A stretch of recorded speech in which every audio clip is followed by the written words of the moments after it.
இந்த வீடியோ பார்த்துட்ருக்க எல்லாருக்கும் என்னுடைய வணக்கம். ப்ளீஸ் இந்த வேகன்சி வீடியோ பார்க்கறதுக்கு முன்னாடி இந்த சேனலில் சப்ஸ்கிரைப் பண்ணிக்கோங்க. ஃபியூச்சர் லைஃப் சேனலில் போடுற வேகன்சி வீடியோவுக்கு எப்போவுமே அப்ளிகேஷன் ஸ்டார்ட் டேட் ஒன்று இருக்கும், அப்ளிகேஷன் இன் டேட் ஒன்று இருக்கும்.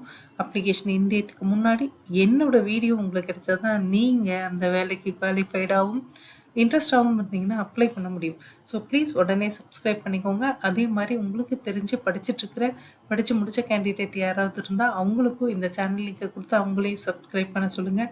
அது அவங்களோட பிரைட் ஃபியூச்சருக்கு ஒரு நல்ல ஸ்டார்டிங் பாயிண்ட்டாக இருக்கும். இன்றைக்கி நம்ம பார்க்க போகிற வீடியோ ஐடி கம்பெனி சிஸ்கோ இவங்க அனௌன்ஸ் பண்ணியிருக்கிற ஃபுல் ஸ்டாக் டெவலப்பருக்கான வேகன்சியை தான் நம்ம பார்க்க போகிறோம்.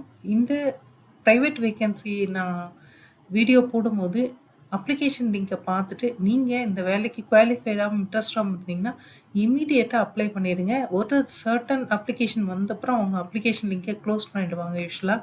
ஸோ இந்த மாதிரி ப்ரைவேட் கம்பெனி வேகன்சி வீடியோவை இமீடியட்டாக அட்டென்ட் பண்ணுங்கள் நீங்கள் இன்ட்ரெஸ்டாக இருந்தால். ஸோ இந்த சிஸ்கோ கம்பெனி பெங்களூர் லொக்கேஷனுக்கு சாஃப்ட்வேர் இன்ஜினியரை கேட்டிருக்காங்க. இது வந்து பார்த்திங்கன்னா ஜாப் ஐடி கொடுத்துருக்கேன். இது வந்து ஃபுல் ஸ்டாக் டெவலப்பர் அப்படின்னு சொல்லி கேட்டிருக்காங்க. ஸோ அவங்களுக்கு ஆக்சுவலாக ஃபுல் ஸ்டாக் டெவலப்பர் வந்து ஜாவா ஸ்ட்ராங் பேக்ரவுண்ட் இருக்கணும் ஜாவாவில் அப்படின்றது கேட்டிருக்காங்க. அதே மாதிரி எதுலெல்லாம் நீங்கள் ரெஸ்பான்சிபிளாக இருக்க போகிறீங்க அப்படின்னா designing, developing, maintaining both front end and back end. So இதில் எல்லாமே நீங்கள் இன்வால்வ் ஆகி ஒர்க் பண்ண போகிறீங்க. ஸோ எதுலெல்லாம் நீங்கள் கண்டினியூஸாக இம்ப்ரூவ்மெண்ட் காமிச்சிட்டே இருக்கணும் அப்படின்னா டெக்னிக்கல் சொல்யூஷன், ப்ராடக்ட் ஐடியாஸு, அதே மாதிரி ஒரு design reviews, code reviews, proof of கான்செப்ட்ஸோ இதிலெல்லாம் நீங்கள் உங்களோட இம்ப்ரூவ்மெண்ட்ஸ் காமிச்சிட்டே இருக்கணும். அதிலெல்லாம் நீங்கள் இம்ப்ரூவ் பண்ணிகிட்டே இருக்கணும், கற்றுக்கிட்டே இருக்கணும். அதிலெல்லாம் ஒரு நல்ல ஒரு ஒரு நல்ல எனர்ஜியோடு ஒர்க் பண்ணுற ஒரு கேண்டிடேட் இவங்களுக்கு வேணும். அதே மாதிரி பார்த்தீங்கன்னா அல்காரிதம், ப்ராடக்ட்ஸ், டெக்னாலஜியில் ஸ்ட்ராங் பேக்ரவுண்ட் இருக்கிற ஒரு ஆள் தான் இவங்களுக்கு வேணும். Full stack development, front end டெவலப்மெண்ட்டை பொறுத்த வரைக்கும் வந்து பார்த்திங்கன்னா இவங்களுக்கு react.jsல TypeScript, modern UI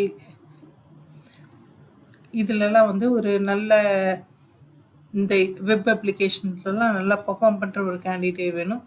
back and டெவலப்மெண்ட்டை பொறுத்த வரைக்கும் Java, Kotlin, vertex, RESTful, APIs இதிலெல்லாம் நல்ல ஸ்ட்ராங் பேக்ரவுண்ட் இருக்கவங்க இவங்களுக்கு வேணும். டேட்டாபேஸ் மேனேஜர் பொறுத்த வரைக்கும் NoSQL டேட்டாபேஸ், MongoDB இதிலெல்லாம் நல்லா ஒர்க் பண்ண தெரிஞ்சவங்க வேணும். ஸோ இந்த மாதிரி இவங்களுடைய ரெக்யர்மெண்ட் எல்லாமே கொடுத்துருக்காங்க. குவாலிஃபிகேஷனை பொறுத்த வரைக்கும் நீங்கள் கம்ப்யூட்டர் சயின்ஸ் இன்ஜினியரிங் படிச்சிருந்தா இல்லை computer science engineering related subject படிச்சிருந்தாலும் ஓகே. ஒரு 2 years எக்ஸ்பீரியன்ஸ் தான் இவங்க அது ஒரு ப்ரிஃபர்ட் குவாலிஃபிகேஷனாக எடுத்துக்கிறாங்க.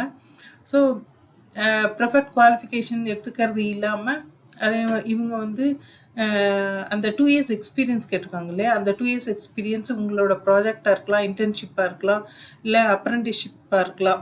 ஸோ இதில் எல்லாமே சேர்த்து ஒரு 2 years எக்ஸ்பீரியன்ஸ் இருந்தால் போதுன்றது தான் இவங்க சொல்லியிருக்காங்க. இது ஒரு நல்ல விஷயந்தான். ஏன்னா ஆஃப்டர் குவாலிஃபிகேஷன் எக்ஸ்பீரியன்ஸ் கேட்காம பிஃபோர் குவாலிஃபிகேஷன்லேயும் நீங்கள் பண்ணியிருக்கிற இன்டர்ன்ஷிப்பு, ப்ராஜெக்ட்ஸு எல்லாத்தையும் சேர்த்தே எக்ஸ்பீரியன்ஸாக எடுத்துக்கிறதா சொல்லியிருக்காங்க. அதே மாதிரி நல்ல கம்யூனிகேஷன் ஸ்கில் இருக்கணும். SQL டேட்டாபேஸில் நல்ல நாலேஜ் இருக்கிறவங்க வேணும். எக்ஸ்பீரியன்ஸ் வந்து டிசைனிங், இம்ப்ளிமெண்டேஷன் வந்து ஜாவாலேயும், ரெஸ்ட் ஏபிஐஸ்லேயும், வெப் அப்ளிகேஷன்ஸ்லேயும் நல்ல எக்ஸ்பீரியன்ஸ் இருக்கவங்க இவங்களுக்கு வேணும். ஸோ இதெல்லாம் வந்து ஒரு குவாலிஃபிகேஷனாக சொல்லியிருக்காங்க. நான் இங்கே வந்து லிங்க்கு கொடுத்துருக்கேன். இந்த லிங்க்கை நீங்கள் டச் பண்ணிங்கன்னா போதும். இல்லை இந்த லிங்க்கை நான் டிஸ்கிரிப்ஷன்லேயும் கொடுப்பேன். ஸோ அந்த இடத்துல போய்ட்டு நீங்கள் டச் பண்ணால் இது ஆட்டோமேட்டிக்காக அந்த சிஸ்கோவோட வெப்சைட்டுக்கு போயிடும், கரியர் வெப்சைட்டுக்கே போயிடும். ஸோ இங்கே போயிட்டு நீங்கள் அப்ளை பண்ணலாம். அப்ளை பண்ணுறதுக்கு முன்னாடி இந்த வீடியோ பார்த்த எல்லோரும் ப்ளீஸ் சப்ஸ்கிரைப் பண்ணிக்கோங்க. தேங்க்யூ.